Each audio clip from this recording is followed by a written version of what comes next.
تھا۔ ناظرین، سندھ طاس معاہدے کے ان دنوں خوب چرچے ہو رہے ہیں اور اس معاہدے کے تحت دریائے بیاس، جس کے حوالے سے اگر ہم بات کریں، جو کہ آپ نقشے میں یہاں پر دیکھ سکتے ہیں،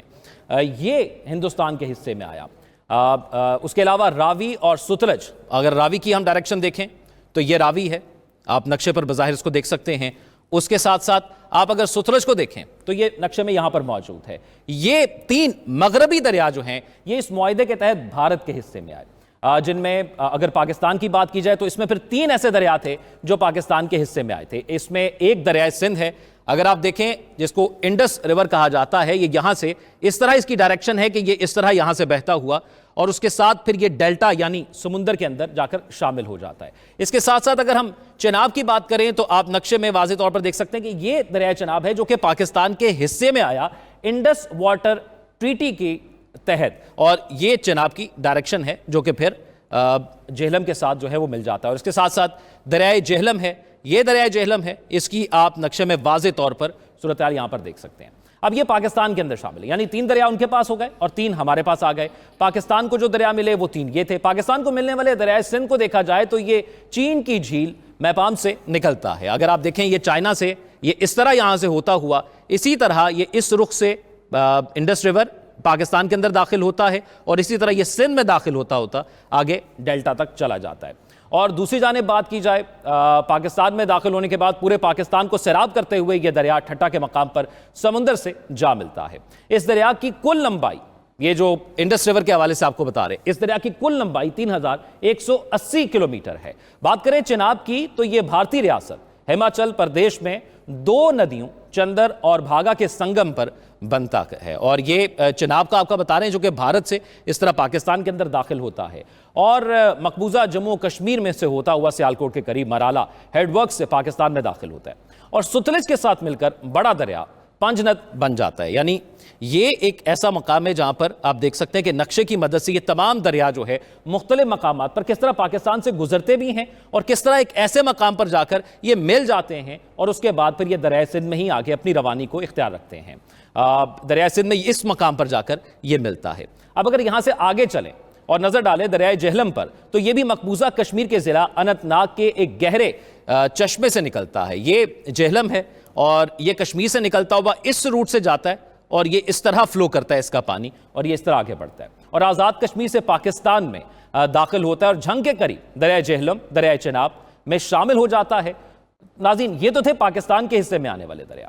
اب اگر ذرا بھارت کے حصے میں آنے والے دریاؤں کی ذرا بات کر لیں گے، ذرا سب سے پہلے بیاس کی بات کریں گے جو کہ بھارت میں کے حصے میں ہے۔ میں پھر آپ کو ذرا آگے جا کے ٹیکنیکل بھی بتاؤں گا کہ یہ اگر تین ان کے پاس چلے گئے، تین ہمارے پاس چلے گئے، اس کا کیا فائدہ تھا اور پھر بھارت کس طرح اس معاہدے کی جو ہے وہ خلاف ورزی کر رہا ہے۔ یہ بیاس ہے ناظرین جو کہ بھارت کے حصے میں آیا اور کوہ ہمالیہ سے نکلتا ہے اور فیروز پور کے قریب دریائے ستلج سے یہ جا کر مل جاتا ہے۔ جبکہ دریائے ستلج کی بات کریں تو یہ چین کے علاقے تبت کی جھیل راکشسل سے نکلتا ہے اور قصور سے پاکستان میں داخل ہوتا ہے اور یہاں پر یہ اس کی میپ میں لوکیشن ہے، یہ اس طرح آگے بڑھتا ہے اور یہ بھارت سے ادھر داخل ہوتا ہے۔ دریائے راوی کی بات کریں تو دریائے راوی آپ میپ میں یہاں پر دیکھ سکتے ہیں واضح طور پر، یہ بھی بھارت سے داخل ہوتا ہے اور یہ پاکستان کے اندر اس طرح سیراب کرتا ہوا آگے جاتا ہے اور راوی بھی ہماچل پردیش سے نکلتا ہے اور ناروال سے پاکستان میں داخل ہوتا ہے اور شورکوٹ کے قریب دریائے چناب میں شامل ہو جاتا ہے۔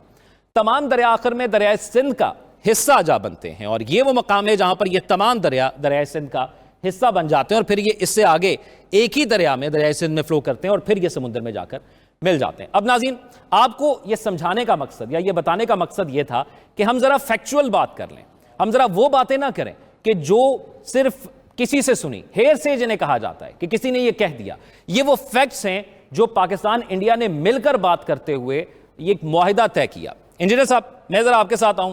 سلمان خان صاحب، اب یہ ہم نے میپ اپنے ناظرین کو صرف اس لیے بتایا اور آپ کی موجودگی کا فائدہ اب یہاں پر اٹھائیں گے کہ یہ ایک معاہدہ تھا جو طے ہوا اور یہ معاہدہ تب بھی نہیں ٹوٹا جب 1965 کی جنگ ہوتی ہے، اس کے بعد بھی پاکستان کی اگر کشیدگی ہوتی ہے کارگل پہ یا بنگلہ دیش کے حوالے سے یا اس کے بعد پھر 2019 میں ہوئی، یہ معاہدہ کبھی نہیں ٹوٹا اور اس معاہدے کا مقصد یہ تھا کہ دونوں ممالک کو پانی کی رسائی آسانی سے ملتی رہے۔ تو اب ایسا کیا ہوا کہ بھارت نے اس معاہدے کو یک طرفہ طور پر توڑ دیا؟ دیکھیں، ہمیں سمجھنا چاہیے کہ یہ سندھ طاس معاہدہ کیوں ہوا تھا۔ یہ سندھ طاس معاہدہ کیوں ہوا تھا؟ اس کے پیچھے کیا بیک گراؤنڈ تھی اور اس کے بعد اس میں پاکستان کے کیا نقصانات تھے، کیا فائدے تھے، یہ تمام چیزیں دیکھنی پڑیں گی۔ تو سندھ طاس معاہدے کے اندر 3 مشرقی دریا راوی، بیاس اور ستلج انڈیا کو دے دی ہے، اور 3 مغربی دریا جو ہے انڈس، جہلم اور چناب وہ پاکستان کے حصے میں آئے۔ یہاں پر انڈس جو انٹرنیشنل لا ہے، انٹرنیشنل لا کے بالکل مخالف بات ہوئی کہ کسی بھی دریا کا پانی تقسیم کیا جاتا ہے ان کی پروپورشن کے حساب سے۔ یعنی اگر ہم انڈس کو ذرا نقشے میں سمجھا سکیں، یہ دیکھیں اگر یہ یوں چائنا سے آ رہا ہے اور یہ یوں انڈس یوں فال کر رہا ہے، تو یہ چائنا سے مقبوضہ کشمیر میں داخل ہوتا ہے اور وہاں سے پھر پاکستان میں داخل ہوتا ہے۔ یہ تو ہے اپنا مغربی دریاؤں کی بات، لیکن جہاں تک مشرقی دریاؤں کی بات ہے تو انڈیا کو وہ سارے دیے گئے، ٹھیک ہے، جس میں بیاس آ جاتا ہے، ستلج آ جاتا ہے اور یہ راوی آ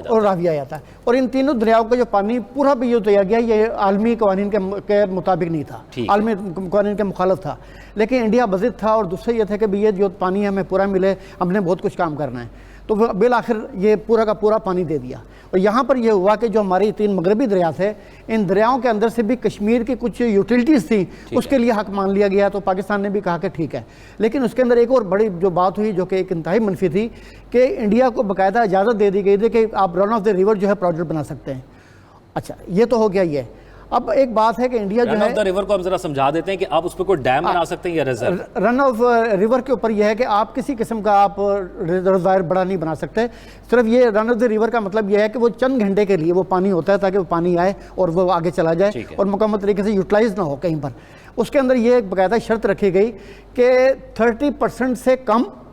یعنی مثلا 100 کیوسک پانی آ رہا ہے تو 30 کیوسک سے پانی کم آگے نہیں جائے گا، اور 130% سے زیادہ پانی نہیں جائے گا۔ اچھا، اس میں یہ ہے اور ودن ویک سارا پانی جو ہے آگے کنورٹ کرنا ہے، تو یہ وہاں پر ایک شرط لگا دی گئی۔ لیکن اس کے اندر بھی آپ یہ دیکھیں کہ وہاں پر انہوں نے کتنے تقریباً 50-60 کے قریب انہوں نے چھوٹے چھوٹے پروجیکٹ بنا لیے ہیں۔ اچھا، یہ انہوں نے اپنی سائٹ پہ بنائے یا ہماری سائٹ پہ بھی بنائے؟ انہوں نے یہ ہماری سائٹ کی بات ہے۔ اور اس میں کون سے ریور ہماری سائٹ سے آئے؟ جہلم آیا ہے، انڈس آیا ہے اور چناب آیا ہے۔ اچھا، جو زیادہ جو انہوں نے بنائے ہیں وہ جہلم میں بنائے ہیں اور آپ کے چناب کے اوپر بنا چکے ہیں، اور انڈس کے اوپر بھی بنا رہا ہے۔ تو ہمیں یہاں پر یہ چیز ہے، بلکہ ایک بہت بڑا نام ہے جان برسکو، انہوں نے ایک لکھا تھا آرٹیکل وار اور پیس آن دا انڈس، اور اس میں یہ کہا تھا کہ دونوں اگر مل کے چلائیں، جب کبھی پانی زیادہ ہوتا ہے تو انڈیا ان دریاؤں میں پانی ان میں روک لے۔ میں باقی گیس کی طرف جاؤں گا، لیکن اس سے پہلے ایک چیز جاننا چاہوں گا، یہ ہمیشہ کہا جاتا ہے جو نیچے کی طرف دریا بہتے ہیں آپ ان کو نہیں روک سکتے، جس طرح اگر انڈیا سے آ رہا ہے یا چائنا سے آ رہا ہے تو پاکستان کی طرف آ رہے ہیں، انٹرنیشنل لا کہتا ہے آپ ان کو نہیں روک سکتے، اور پھر جب یک طرفہ طور پر وہ کر دیتے ہیں اس ٹریٹی کو معطل، تو کیا اس پر وہ پروسیڈ کر سکتے ہیں اور کس قسم کا پروسیڈ؟ دیکھیں، یک طرفہ طور پر قانوناً عالمی قوانین کے مطابق انڈیا یا پاکستان کوئی بھی ایک فریق انڈیا کو یہ سے معطل نہیں کر سکتا۔ ٹھیک ہے، انہوں نے ایک قانون سے بالا ہو کے یہ کام کیا ہے، لیکن یہاں میں یہ سمجھنا چاہیے کہ انڈیا کچھ حرکات تو کر سکتا ہے، ان حرکات سمجھنے کی ضرورت ہے۔ آپ یہاں پر آپ ریور جہلم کو دیکھیں، ریور جہلم کو دیکھیں، ریور جہلم کے اندر فیبرری سے پانی آنا شروع ہو جاتا ہے۔ ٹھیک ہے، تو یہ پھر کیا وجہ تھی کہ فروری اور مارچ کے اندر پانی ہمارے یہ جہلم کے اندر بہت کم آیا، اور کل انہوں نے چھوڑ بھی دیا ایک دم جو اڑی سے انہوں نے جو 480 میگا واٹ کا پروجیکٹ ہے وہاں سے ایک دم پانی جو چھوڑا ہے تو یہاں پر آیا۔ تو ہمیں یہ سمجھنے کی ضرورت ہے کہ اگر وہ یہ خاص طور سے فروری اور مارچ کے اندر یا کسی بھی وقت پانی روکتا ہے اور وہ ایک دم چھوڑتا ہے تو اس کا جو نقصان ہے وہ پاکستان کو کتنا پہنچے گا، اور اندازہ کیا جاتا ہے کہ تقریباً 3.5 ملین ایکڑ فٹ کے ریزروائر کیپیسٹی ہے وہ جو 50-60 بنائے ہیں، اگر ان سب کا پانی ایک دم روکے ایک دم کرے تو سیلاب کی صورتحال تو یقیناً پیدا ہوگی۔